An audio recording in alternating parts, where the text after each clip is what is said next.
Well, welcome to Tamarah's Closet today. I'm very excited today because, as I always am, but I'm especially excited today because anyone who knows me knows that I have this incredible passion for horses, and I have since I was a little girl. And actually, a few years ago, I was looking at a catalog, and I stumbled across this catalog that had the most beautiful prints of these horses, and they were just magnificent, and they were exactly how I saw it visualized the horse. And so and what happened was I called the company of the catalog and to see if they knew who the artist was. And of course they did, and gave me her website. And, so I bought some prints from her. And then actually, about, I don't know, just a few weeks ago, I was looking at one of my prints, and I said, well, why don't I interview this fabulous woman? And so I was thrilled when she agreed to be on my show. And her rendition of the horse is, which she actually began at the age of 3, is just exactly how I visualized the personality of this horse. And she's totally captured it. And I think anybody who's a horse lover can appreciate her art and what she has captured with this beautiful animal, because she really does capture the personality to a T. And so I want to bring her out today. I want to introduce you to this fabulous artist, Leslie Anne Webb. So Leslie, are you still with me? I hope so. I hope so this time. Okay, great. Okay, great. Well, I have to say that when I was, reading your bio, when I was doing my research, I had actually, there was parts of your bio that literally just, I thought I was reading about myself when I was reading about your passion. And so it was just incredible that we had so many of the same feelings. And it was clear to me when I read your about section in your website that we did have that same passion. And I know that you mentioned the moment you saw your first horse, you were hooked. And when you were really young, and that was the same thing that I felt when I first saw one of my uncle's horses in real life. I was hooked from that day on. So I wanted to ask you, Leslie, when you did see your first horse I think you were at the age of 3, and you said you were hooked, but you also said that you actually painted your first horse at the age of 3. I wanted you to tell a little bit about that experience, and I'll let you go with that first. Well, it was my 3rd birthday, so I had a couple friends, and we went to just this little ranch somewhere, near where I grew up, and they put us on these little ponies, and mine was a little sorrel and white pony that I would never forget.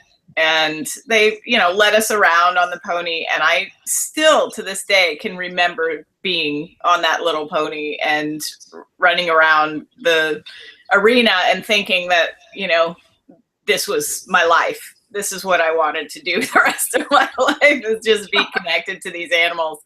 And my mom, there were 4 of us kids, and I was the easy one. So she put me in a room with paints and lots of drawing materials, and I would just at that time I used finger paints to paint my first horse, and it was smiling with the sun shining and very bold colors, and from that point on, all I ever did was draw horses and paint horses and try to be around them as much as possible. We didn't live on a ranch, so I did whatever I could to be around them.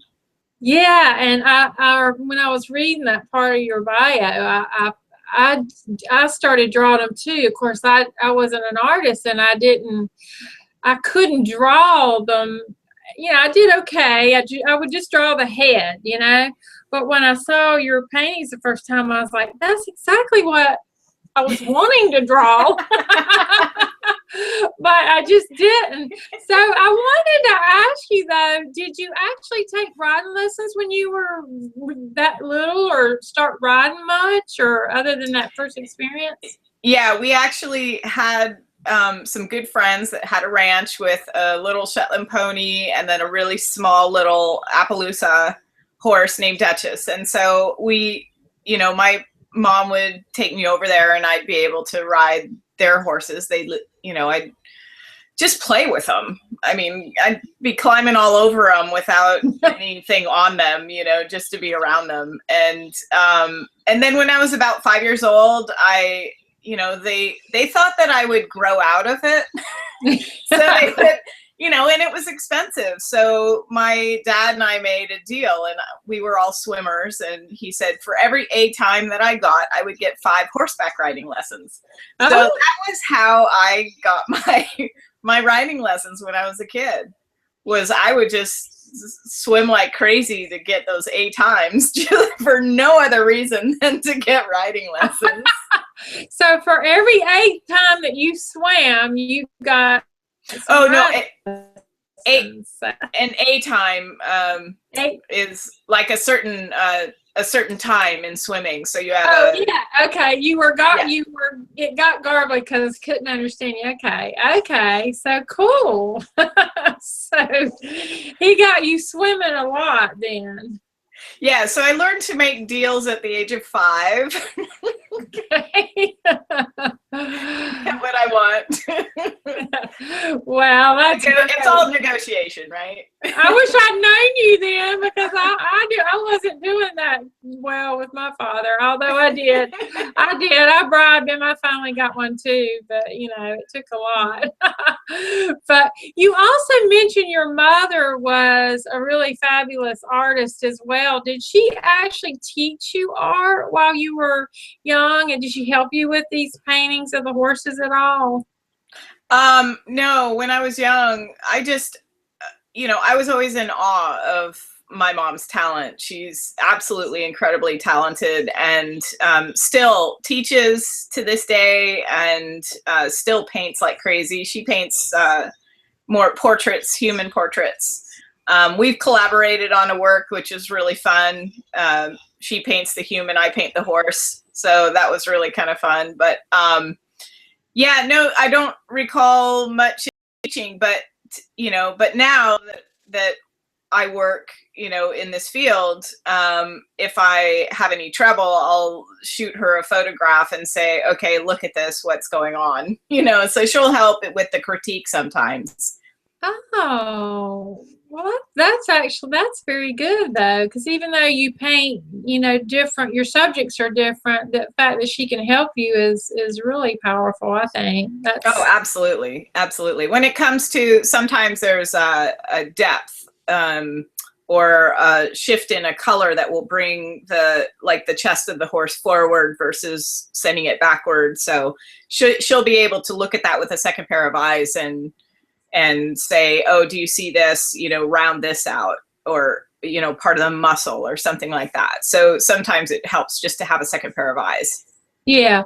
Well, I have to ask this because your work is so colorful, and you use colors that, you know, just whatever is, you know what I mean? Because your work is very, it's just so colorful, and it's not like the typical, well, let's make this realistic, and a horse would never be orange, but you painted orange. Or, you know, I wondered when you started, what was the inspiration behind just the colors that you use? Because that was what attracted me so much. It's like you said in the beginning, it's how I see them. So yeah. It's really, a lot of what it has to do with is, like the vibrational frequency of the horse also gives off a certain essence to their personality, which is how the background colors come about. Sometimes I'll start painting a horse and I'll see it in, 2 different colors, and I'll try one and it doesn't feel right. So I'll move it to the other color and I'll flip back and forth. And then, there was one time when I had a commission that I was trying to do for this person. I said, I can't figure out the color for this horse because they seem this way and then they seem this way. And she goes, how do you know that that horse had two personalities? So it's just that feel of kind of what their essence is, and it really comes through for me in color. Okay. So that's how, yeah. And the bold vibrancy just is a testament to how they feel to me. It's just, they're just so powerful. Yeah, no, I love it. I do. I absolutely love it. That was because I love color. And so you absolutely captured it for me, spot on. I mean, it was just great. But you also have 3 siblings. Do they share your passion for horses, and are any of them artistic at all, like you and your mom? They're not they're not horse people, no. But they are all artistic in their own right. My sister's an absolutely amazing, accomplished pianist. And she's also an incredible writer. She used to write stories all the time, just really amazing. And my older brother was, anything that he did artistically was phenomenal. He used to have like a workshop in the garage when we were growing up, and he'd make jewelry. Oh, like, really? Yeah, out of stone, like take stones and actually cut the stones and polish the stones and put them in jewelry, and they were absolutely perfect. Very artistic. My little brother, he's artistic too, but more creative with technology. How's that?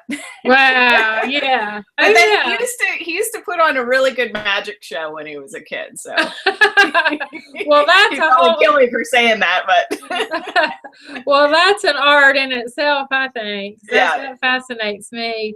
But that's awesome that your whole family has some type of artistic ability, and that's really I mean, I just think that's great.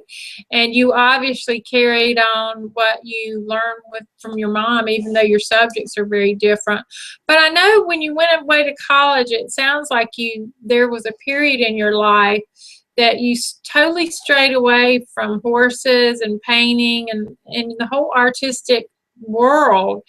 Were they just, was it completely out of your life during this time? And I was actually, I was writing. I was doing a lot of creative writing at the time. And, you know, to be honest, that period of my life, I would try to connect with horses. Anytime I'd see horses, I'd go out and just connect with them. But I was so busy in college. It was crazy. I mean, working multiple jobs, going to school full time. I just didn't have the time to do anything but school. Yeah. So that's why it was really tough to juggle that. But anytime I did get a break, I would try to go find a horse to go visit. Yeah. Well, that was the part of your bio that I really connected with, because that was what had happened to me when I went to college. I totally got disconnected from the horses. I went from the obsession to not being around them hardly at all. And so I was curious as to how you went from the being around them all the time, but it sounds like you stayed a little bit somewhat connected anyway. As much as possible, yeah. Yeah. But did you take any art classes at, I think you went to Sonoma State University, right? No, I did not take any art classes actually through college at all. I just was focusing on my degree, which was in humanistic psychology. Oh, wow. Far cry from being an artist, but yeah. But what was the defining moment, because I know you wrote about this, that triggered the realization in you that you had actually strayed away from what you called your purpose, and then all of a sudden you had this realization, and it brought you back to your passion of horses as well as to your roots of painting them? Yeah. I had gotten, into basically life and work. And I was living up in Seattle at the time, ended up getting a job as a mortgage broker doing home loans. And I was just really competitive and, you know, working 7 days a week and just so disconnected from everything that I loved. And it was after a year of that that I felt like it was more of a means to an end. And once I finished with that job, I was able to, you know, put some roots down, get into a little house with some property. And then I started painting again and collecting horses. So it went very quickly, but it was a good, you know, year or two of just really hardcore working, you know, that rat race. And it really, you know, kind of became very clear to me very quickly that I was just wearing myself out for what, you know, asking myself why I was doing that. Right. And so you felt connected again, well, with your divine purpose, I would say. You know, it sounds like once you bought that property and started collecting horses again and painting, I'm sure that was a big a realization that you were back to where you it's. But I know that you've painted a lot of rescue horses. Have all of them or most of them been yours personally, or have some of them just been ones that you chose to do, or maybe they were commission works? Or a lot of the horses that I have painted when I began, they were a lot of rescue horses, a lot of the Premarin foals that came out of Canada. And, you know, quite a few were mine. Yeah, absolutely. A large body of my work is of my own horses. But I did a lot of commission work, and I also painted horses just, you know, when they inspired me. Any horse, really. Or, you know, a cow on the road, whatever. Just whatever inspired me, then I'd run home and paint. Well, I like the Longhorn cat. I think his name was Jerry. Oh yeah. That was my second husband's name. I thought that was funny. I was like, oh my gosh, she painted Jerry. But that was cute. I really like that one too. But when someone commissions you to do, let's say someone commissions you to do a painting of their horse, do you typically go by just a picture, or do you ask a lot of questions about their personality, or actually visit with the horse if possible? Just sort of walk us through that process, I guess, that would happen if someone wanted to commission you to paint the original paint. I actually have, if there's any possible way of actually meeting the horse, that's my preferred way of doing commissions, mostly because I can get their essence and their personality very quickly. There are, you know, I've flown out to Ohio at one point to photograph horses and meet them. That was a great trip. Got to know the people too. And, you know, that's not typical though. Yeah. I have flown to Texas to visit horses and photograph. So when I can, I really love to visit the horse. But if I can't, then I will work off of pictures. It just takes me a bit longer. And I don't ask about the personality. I really don't want any input when I do a commission, because I want to go strictly off of what I'm feeling. And then, you know, the client looks at the horse, you know, the painting along the way to give any critique. But for the most part, everybody's, you know, happy. Yeah. What do you spend, like, how do you spend time with the horse? Like, is it typically like in the pasture, or do you like to take it for a walk? I mean, how do you pick up on their energy, I guess? Wherever they are. They could be in a stall, in a pasture. It really doesn't matter, as long as I'm in their space, then I can get to know them, and they're usually really happy to tell me who they are. Does it take long? I mean, do you spend a lot of time, or are some of them just so obvious that they're pretty obvious?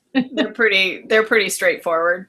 And there's times when, you know, the horse, a lot of times there can be projections onto the horse that come from the human side, and that's not who the horse is. And so sometimes I'll run into trouble when I'm painting the horse the way that they're showing me, or, you know, that their essence is, and the owner has visualized the horse to be a different way. So sometimes I've, you know, there is one incident when I went back and I repainted the horses to what the human wanted.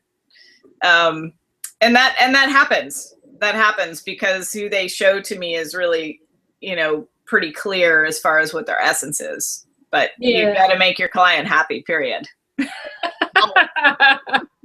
Yeah, I know. I'd be afraid for you to tell me what's going on with mine. And we might get into that when I have you talk a little bit about your energy work. But, you know, mine's like one day I'll go out there and she's so thrilled to see me. And then sometimes I go and she's like so mad at me. I'm like, oh, God, I haven't been coming out here enough. You know, it's just so obvious. It's like two different personalities. So I understand what you mean. But what inspires you the most, I guess, about a given horse? And I'm sure it's different with each one, but what would you say inspires you the most about one to paint, whether it's your choice or one that you've been commissioned? You know, just, I don't know, I guess, is there something that stands out first that inspires you immediately, I guess, whether it's their energy or personality, or if it's just something that they do? I don't know. Pretty much every horse is inspiring to me, just across the board. And it's a choice whether I'm going to paint it solo or whether it's a commission. But, you know, every horse is inspiring to me to tell their story. And, you know, there are times when I get just you know, I could go out and just get a really great photograph, and then the essence in that photograph, that's what inspires me. So yeah. I mean, there was one time when I was walking up the hill when I had a huge ranch up in Grass Valley.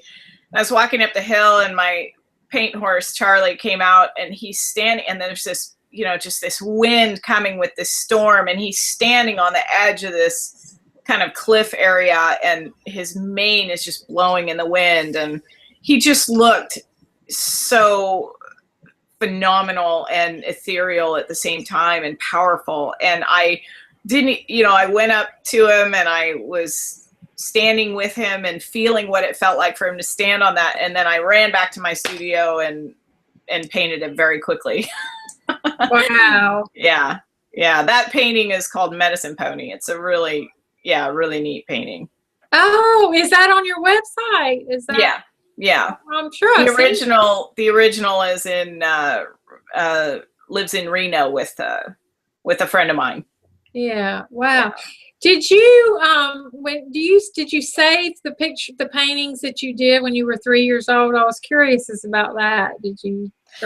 My mom did. Yeah. Your mom did. My mom did. Yeah. Yeah, I bet it's fun to go back and look at that and see. Yeah, there's she saved a note, I guess I had written at the age of, I think it was 4 or 5, it was my first note that I wrote to my grandparents. And I said, to Grandma, Grandpa, and I drew a pony, and I said, Pony, and then signed my name. That was all I had to say. Oh God. Well, you know, there's something about horses, and I've always said this, and I may be wrong, but to me, it brings out our inner child. And I think that it just seems like it's more predominant in women than men. Now, I might be wrong. I don't really know how men feel about horses, but in all the years that I've had horses, whether I was showing or just boarding them or both, and watching the kids versus at the farms versus the adult women, I know I just, I enjoy going shopping for my horse as much as like the little girl as I did when I was little, and just brushing them, and I always did colorful things. Like my polo rats were hot pink and lime green, and they still are, and and my saddle pads are hot pink, and the little girls at the farm just loved it. And I always thought, God, I guess it just brings out my inner child because I still do that. And I don't know if it's different for men, but I noticed that that seems to be that way with women. And that's sort of what I see when I look at your work, is the way that, I don't even know how to say it in words, but it's sort of the feeling and the personality that and the energy of our inner child that's brought out because I think that a person that's not passionate about horses might, they don't understand what we see, and you have totally captured it in your artwork. And I just think it's just fabulous. I really do. It makes me smile every time I look at it. So, and I think that's great. But this is a great time to work, and I'm going to be quiet and let you. I just want to the viewers, whether they're seeing this live or the replay, to sort of have an understanding of some of the ones that you are able to show us, and tell us a little bit about the horse, and how you connected with it and what inspired you about the painting. Okay. As far as what you said about the inner child, absolutely. I think horses do bring out our inner child, and I'm asked that question all the time about, men versus women, and I don't have an answer. I can make a lot of conjectures, but I don't have an answer for that either. But yeah, so when it comes to the artwork, what's really, really fun for me is when kids come through the art show, and they're the ones whose face absolutely lights up. My booth is usually filled with a lot of kids, and I wrote a children's book based on one of my horses, Oscar. And my plan is to write, another, like a whole series of children's books on their personalities and what the horses have to teach kids. But they're just the kids' faces when they light up. That gives me a great pleasure. It's really fun. They usually run up and try to paint or pet the painting too. So this one behind me, let's see, I'll turn the. If you need to take your earplugs off long enough to do this, I think we'll be okay. You can. Okay. Yeah. That would be good. Okay. All right. Can you hear me? Yeah. Okay, great. So this painting here, that was my horse Sam, who was one of my most beloved horses, just a real kind of a soul connection horse. He was a PMU rescue. He was out of the slaughterhouse in Canada. And can you, I'm sorry, I don't mean to interrupt, but can you just briefly explain what that is in case someone's watching, they don't understand what that means? Or yeah, so PMU means pregnant mare's urine. So a lot of horses are being basically bred to collect equine estrogen out of their urine, and their life is being pregnant and having collection bags collect this urine, and it's a hormone replacement drug called Premarin or Prempro or Premphase that's distributed to women, and there's a lot of health issues in that regard. They had stopped producing it at one point, but now they're back to it, which is very unfortunate. But as far as the horses go, what happens is after they've utilized the the urine, collected the urine from the pregnant mare. She gives birth to the babies, and the babies are sent to the slaughterhouse for the meat market for Europe and Asia. And a lot of these babies, you know, they're sent to the slaughterhouse very, very young, and they're fattened up and sold per pound. There's a lot of organizations like United Pegasus Foundation that for years and years went up there and rescued these horses. They basically bought them in 500 head lots. So they would, you know, just take as many as they could and bring them back and try to find them homes. And so 3 of my horses, you know, one time, Sam and Oscar and Cowboy, all 3 of them were these PMU colts from the slaughterhouse. Sam was my first. He was 4 months old when I got him, and he hadn't been touched by human hands. He'd been in the slaughterhouse for about a month and then in quarantine. So, you know, when he came to me, I was basically an untouched colt, and we just had, you know, 13 years of absolutely, you know, this amazing connection. I called him my Zen Buddha. Oh. Really, you had to just be really, really present for him to want to be in your space. And absolutely beautiful, beautiful horse. Unfortunately, I lost him a few months ago. His intestines shut down, and after 2 weeks in ICU at UC Davis, they couldn't save him. And that was a huge loss, really huge loss. He's a majestic, just one of the most amazing horses I've ever known in my life. And this painting that I did at the ocean was one of the tributes to him. I painted it afterward.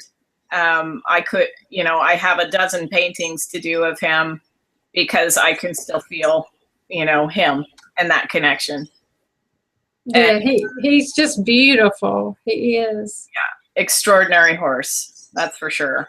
And when I moved here to Sebastopol, I took him to the ocean, and it was the very first time that he'd ever seen the ocean. It was the first time I'd been on the ocean with horses. And so we, you know, went to the ocean, we're riding along. I look out in the ocean, and there's a pod of 5 dolphins swimming along with us.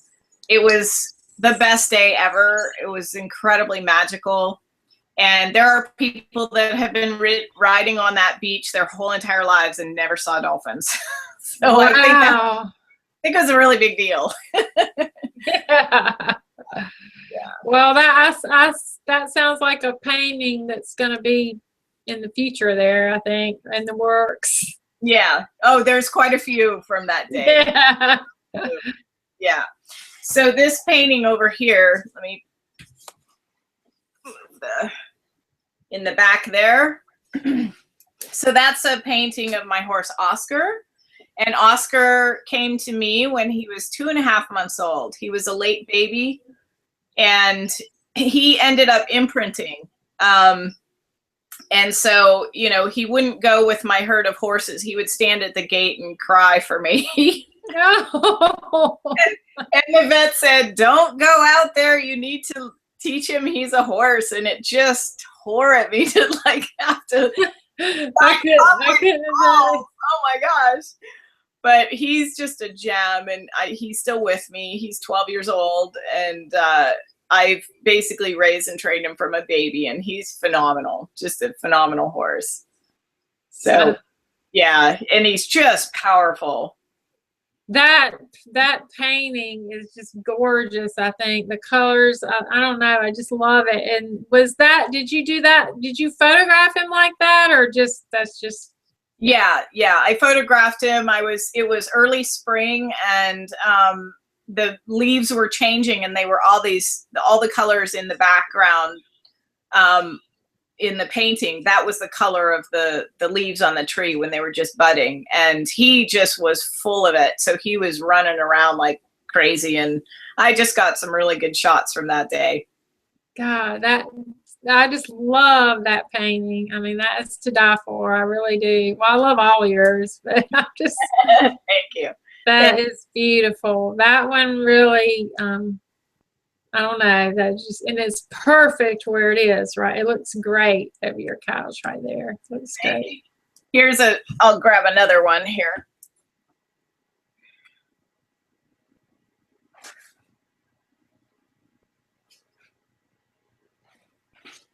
Wow. Let's see.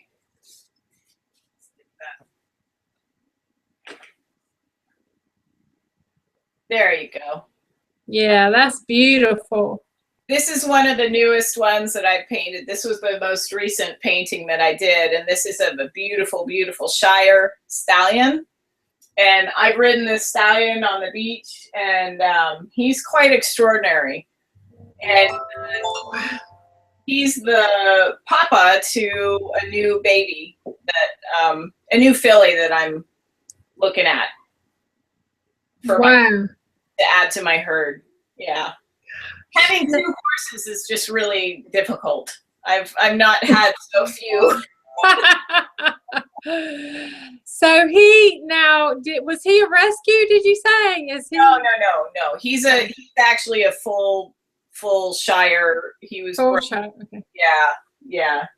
Huge horse. Yeah. And it's hard to see.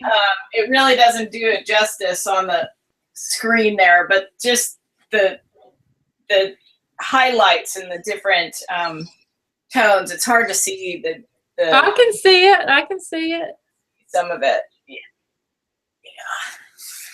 So that is beautiful.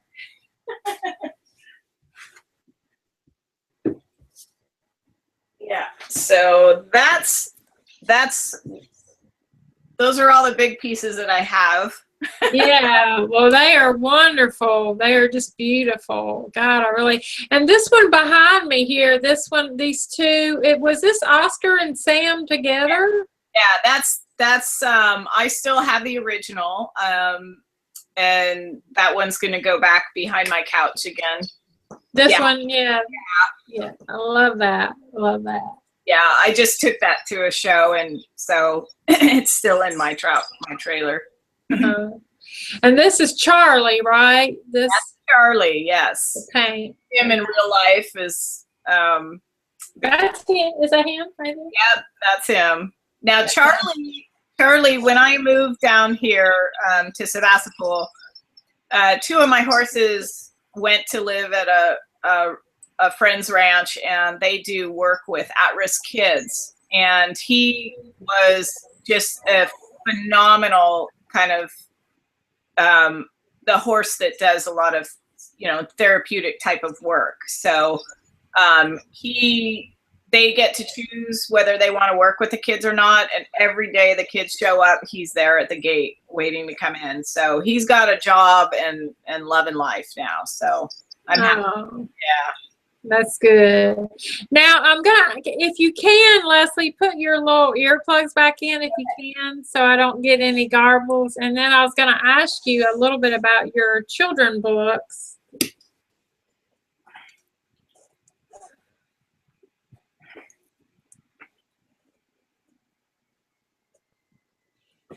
Okay.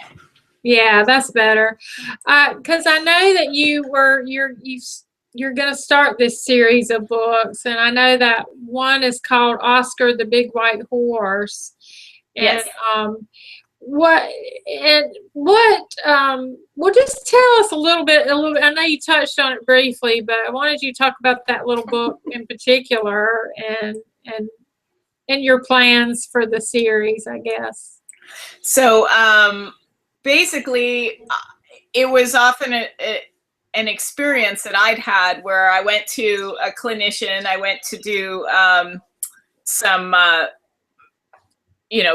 training with a clinician, and I brought my horse, Oscar, and he was pretty young. He was only about 4 or 5 years old. And he had said, so all of us in the clinic, there were about 15 of us, are standing around on our horses in the center, and he's going around asking, what kind of horse, what, where they come from, that sort of thing. And I started talking about Oscar, and he says to everybody, well, draft horses, they can't run 20, they can't canter in 20-meter circles. They can't do this. They can't do that. They'd rather just pull things and move slowly. And I reached forward and I pinched my horse's ears closed. And I said, shh. I go, he doesn't know he's big. And that was really the start of the story. Because a year later, I came back and did a clinic again and, ran him in 20-meter circles, did slide stops and, spins, and did all the things that he said that he couldn't do. So when he got around to saying that again, he goes, well, typically draft horses can't do that. I'm like, you'd be surprised how athletic they are, actually. But he really was the inspiration. That incident was the inspiration for this book, because, anytime any child's told, you can't do something because you're, too big, too tall, too short, too whatever it is, here's an example of, don't take what anyone says, do what you do because it makes you happy, period. Yeah. And so that's really the basis of that book. And every book that I do is going to have some sort of really important moral lesson for kids. I think that's fabulous. And you're going to do the artwork for it as well, right? Yeah. Well, I have to learn to be a little bit quicker or something, because it takes a long time to do 30 pages of artwork. God, that really would. Yeah. But I think that's great, and I like the idea that you're putting the life lessons in there too. So that's really neat. But do you ever teach kids around horses at all? That was something I was gonna. Yeah, it sort of happened organically, and so I have done some work with young kids, and anytime that I can do that, I'm game. I love doing that work. I haven't formally set out a program as of yet, but anytime I can get kids, I mean, I have so many kids in my life, my friends' kids. And so just the other day, about a week ago, actually, I took my friends' children out to the beach, and we rode the horses, and their mom trains the horses for the Cirque du Soleil Cavalier horse team. And so the kids basically have grown up around horses, and they do gymnastics on horses and whatnot. So we're running down the beach, and they're standing on the back of the horse, holding onto my shoulders. So they're just like, no fear whatsoever. It's just a blast. It's so much fun being with those kids. Oh, I bet it is. Kids are great around horses, I think. Well, I had to ask you though, do you still have the Circle 7 ranch? Because I read there was a time where you lived in the teepee while you were building a schoolhouse. Is that right? Yeah.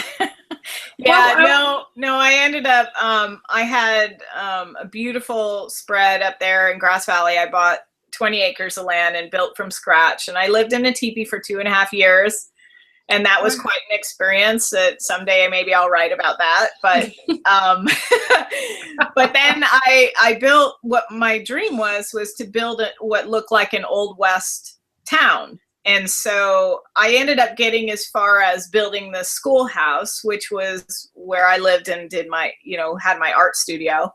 And then I added 4 other outbuildings and a big, huge outdoor deck with a, old reclaimed, recycled, kind of a lean-to over a big, huge metal bar. And it was really, and I had the 2 teepees still, and it was absolutely fantastic. And it was absolutely beautiful. And if I could have kept it going, I would have, but things change, and you just got to go with the flow sometimes. But yeah, it was a dream. I built my dream, and it was pretty fantastic for the time.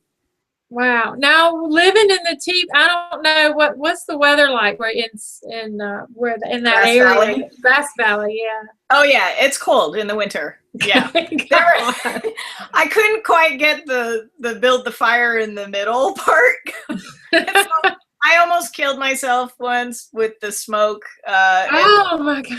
Yeah, it was a little challenging, and there were times when it was 15 degrees out, and so I couldn't take it, so I ended up going into town and renting a hotel room.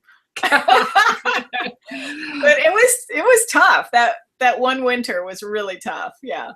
Oh God. Well, I lived in a barn for about a week when I was married at the time. We were building a horse farm, and we got the barn built first, and then when we finished the house, but we moved out, and it was like a week before they turned our power on, and so we were living in the barn, and it was in the dead of winter, and I just remember, oh my God, I thought I was gonna die, but I can't believe you did that 2 years.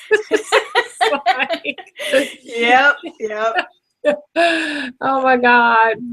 And you're more than a fabulous artist, and I wanted you to have a little bit of chance here to talk about the horse's energy and how you educate people on communicating with the horses, because I know that do you have workshops, or these lessons that you teach private with people?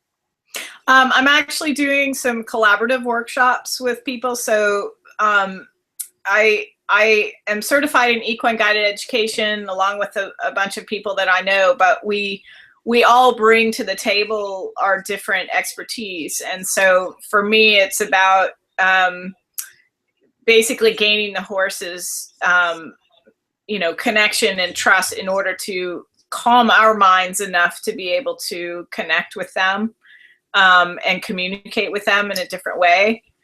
And so it's really about teaching a person to take all thought out of their minds when they're in the presence of the animal, and watching what happens, and watching the horse start to do that for themselves too. They're very attracted to that sort of blank mind, the where there's no thought and it's just pure presence of being.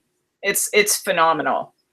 So you're saying that they do better around people when when our mind's more focused on just, like you said, being present and not a million miles away. Is that?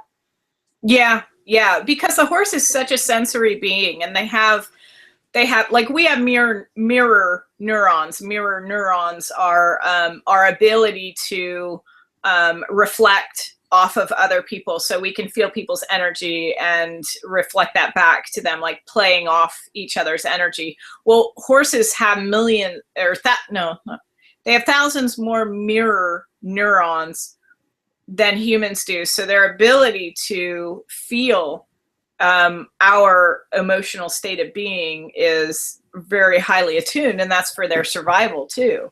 So what sort of brings them to a place of calm is if we walk in there, like when you were saying that you walk out and sometimes your horse doesn't, respond to you the same way he does on another day. Well, if you really checked in with yourself, you could see where that difference would be, is because maybe on this day you were happy and lighthearted and just didn't really have a whole lot in your mind at the time, and the horse is really connecting with you. And maybe another day. Sorry, I had that turned off. Obviously, I cut it back on. Okay, go ahead. I'm sorry. And so let's say that on a different day you went out to see your horse and they're not responding. Well, maybe you've got, if you check in with yourself, maybe you've got so much going on and you're very distracted, or there's other things going on in your head. Well, they're not going to be coming into that. They're going to be feeling that energy, and they're going to move away from that. So it's a good barometer, like how your horse responds to you every time you go out there is a really good barometer of where you are within yourself. That's good to know, because that explains why, ever since I was first exposed to horses, I learned that they sense our fear, but I didn't realize how much they sensed everything else that's going on with us, and I think that's really powerful. You know what you just said, because that is absolutely right. I think the couple different times I've experienced that, obviously there was different emotions going on within me, and so that's fascinating. I would love to. I wish you were closer, and I'd come to bring you to my. Maybe I should just bring you to my horse. That can be arranged. Absolutely. Okay. Because I think we're having a little issue right now, but I'll tell you about that later. Okay. But so it sounds like you do workshops and private sessions. So that's and working collaboratively with these groups that we're starting to form collaboratively. One of them here is local, but then another one we're trying to do is going to be over in Australia soon. So wow. So hopefully next spring I'll be able to go over there and work with them over there, which would be fantastic. Oh, yeah. And I know you sort of answered this, but it sounds like, because I was going to ask you what you thought the biggest problem people have in regards to communicating with their horses. And I guess it was just about being present, or? Well, usually the biggest problem is it's not about the horse. It's really not. It's not about the horse. Whatever they're doing has to do with, the human element, usually, in a big way. Yeah. Yeah. Oh, I think, yeah, I believe that. So, oh no, but I know you're involved with the horse rescues, United Pegasus Foundation, and there were several charitable organizations that are actually listed on your site. They're organizations that I've looked into enough, and I really believe in what they're doing. And so over the years, for a while there with United Pegasus Foundation, I did a lot of monetary donations, and a lot of the other organizations I did more, artwork donations, when they'd have raffles or, fundraising events, that sort of thing. With United Pegasus Foundation now, I do, help them out as much as I possibly can. But, I want people to have that outlet. So there have been times when people have said, hey, I just got this, inheritance. I want to donate, some money to a charity. And I, hands down, those charities that I put on there, they're really, really good at what they do. And the money goes to the horses. It really does. That's good to know, because I think a lot of people question sometimes where the money actually goes. They should. They should be aware of, whether it's a really reputable organization. And believe me, those that I have listed on there, the money all goes to the horses. That's good. Yeah. And I'm going to have that when I put the replay of this in my blog and do the article, I'll have all those links in there as well to sort of, as well as linking back to your website as well, which I did want to have this up. So, because your website is just lawebb.com. Is that showing up, Leslie? Yeah, that looks great. Okay, and so you can actually see a lot of Leslie's art there, as well as learn more about her and this energy work that she does as well. There's information in there. Your blog, your website is really great. It gave a lot of information. Thank you. It's brand new. It just went live on Monday. I've had it redone so that everything was up to date. Yeah, it looks good. Yeah, that's good. It looks good. So I'll make sure that I tie this in. And what are some of the things that people can do who, I guess, just contact these organizations, or maybe, I don't know, people that maybe they don't feel, because sometimes people say, well, I want to do something, but I don't have the money, or, Is there something else they can do to help these organizations? Well, I would say calling them and finding out if they have, any fundraising event coming up, because they could always, gather donations for their fundraiser. That's always a good, helpful way. Or if they're local, then they can go maybe give a hand. I don't know, but Yeah. they'd be the one to ask about that. But I would say for sure, any sort of donation, whether it's you going out and collecting things to donate, or, donating something that you have that's of value for them. Even donating tack, anything like that is always helpful. Okay, yeah, that's good. Well, the last, I hate to end this because I could talk to you forever, because I love horses, and I miss I used to be. I've got to get back to being around them more and more, and I will. But the last thing I wanted to kind of get back to, because we were here, is about your beautiful art. I wanted to ask you, as an artist, there's so many people out there that dream of, I don't know, they're artistic, whether it's in painting or the musician or anything thing that they're passionate about. And that's what Tamarah's Closet is about, is encouraging people to go after their dreams. And I wanted to ask you, as an artist, what advice would you give to someone?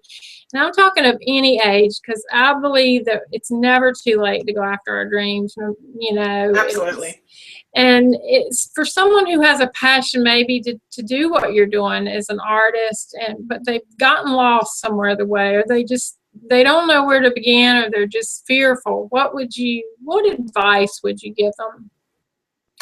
I would say the same thing to everybody, no matter what their passion is just find a way to do what you love.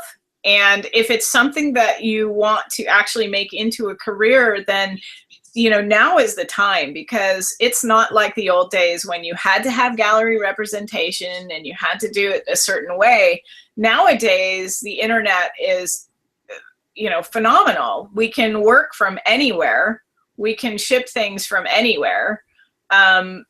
Social media is a huge bonus to any kind of artistic endeavor. I mean, look at Etsy, exploded with artists all over the place. I mean, there's so many ways in which you can now be a successful artist, and whatever that is, utilizing and figuring out how to use social media for that purpose is really your way. And thinking outside the box. I mean, I have a number of books on how to market your art, and all of them are archaic dinosaurs now, because it just doesn't work that way anymore. You have to find a different way. And going to local, wherever you are, if there's a local art show coming up or craft fair or whatever, get involved. You can even gather together, 5 people that who are artists in their own right, and put on your own show. That's what I did. I mean, I hung my work the first time in a restaurant, and then, a few months later, I rented an actual building and put on my own art show, and it took off. It was fantastic. That is awesome. Well, I think the thing is that a lot of people, I've interviewed a lot of artists now, and each one has a very special, unique quality about them, and they've all sort of said the same thing. There's really no, it's one of those things where you just need to get it out there, because it's in the eye of the beholder as to what you like, what they like. And I think some people are fearful that their work might not be good enough, and I just don't I don't know. I don't think there really is a bad art, because it's depends on who's looking at it. Yeah. Well, so this is what I would say as well, is that you will, if you start to show your work, if you start to put your work out there, you are always going to come across people who are going to criticize. Yeah. And there will always be those people who will try to tear you down. And there's this really fabulous speaker named Brene Brown, and she actually had encountered that when she went up on stage in front of thousands of people and was giving a talk, and she got someone criticizing her from the background, right? Someone, a heckler. Yeah, a heckler, or like emailed, how could you even blah blah blah? And she says, if you're not up there on stage with me, you know, naked like I am, then I am not interested in what you have to say. And it's really, really true. I have had some of the most horrific things said to me about my art, and people with no filter have said some pretty bad things. And this one time my sister was actually present, and she saw this and heard this, and she came to me and she goes, how could you just be so nice to that person? And I said, because it doesn't matter what their opinion is. It's, they're going to like it or they're not. And that's okay. Everybody gets to have their opinion. Some people voice it, some don't, and that's okay. But it doesn't change how I feel about what I do. And that's the most important thing, is that the person who's creating it needs to know theirs is the only opinion really that matters. And that's it. Yeah, I agree, because I think if you have the courage to get out there and do it, someone who's heckling and they're not out there doing anything, you know, they shouldn't even be allowed to be in our world. But you know, it's okay. Sometimes I think they're there, and it just, I don't know, it can be a good thing, because we just grow from it, you know, and we just, you know, it just keeps us on our toes.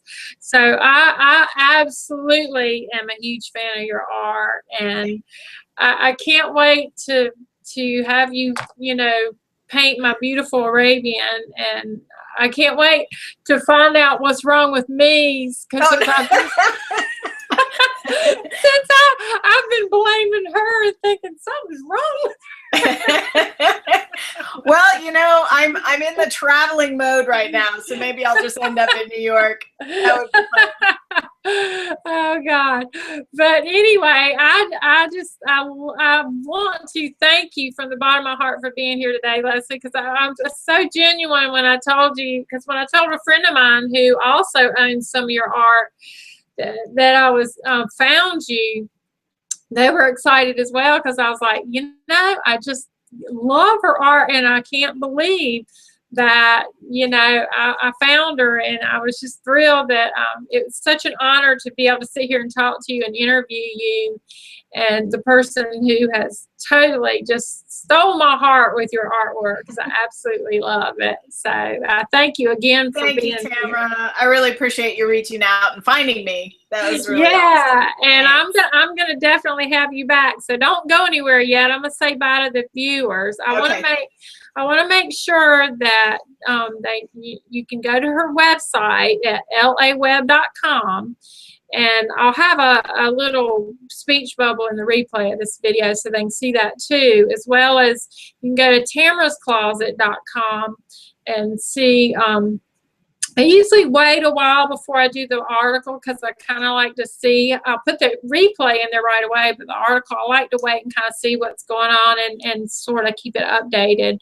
But there will be, I will go ahead and put the links in there that, well, if you're interested in the charitable organizations. And was there anything else that you wanted to, that we didn't cover, Leslie, that you wanted to add before?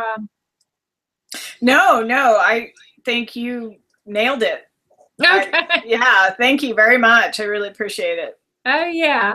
Well, I want to thank the viewers for your continued support, and help me continue to celebrate Leslie Anne Webb by sharing this YouTube replay video on your social media sites, because it helps promote her art, but it also helps promote the other things that she's doing with the children's books, as well as the charitable organizations that she supports. And tune into Tamarah's Closet next time. I've got a young actor coming up. We've got to solidify the date, but he's actually been in a couple of big movies by Columbia Pictures. So you know, that's going to be exciting. So to your own personal success, keep on rocking it and stay in touch, and see you next time on Tamarah's Closet. Thanks. Bye.